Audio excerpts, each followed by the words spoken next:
At dito kami sa Golden Hour. So, yung Golden Hour ay matatagpuan dito sa North Highway.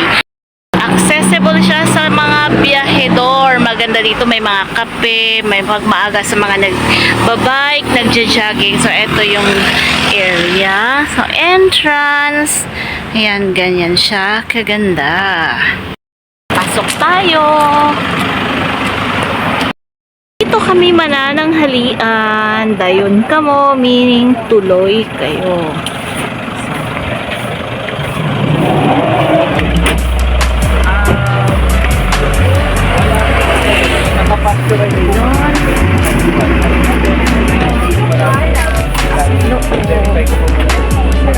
Kaya kayo na order.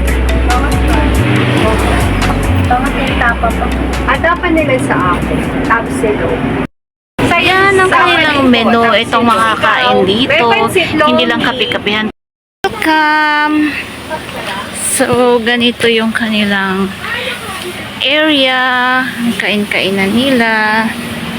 Yan. Ngayon lang ako nakarating dito. Nakapunta pala. Pero ngayon lang ako kakain dito. So, ganyan. Para sa gubat. At yan, ano yan. No entry na doon. Ay, may ari na ng bahay. Meron na.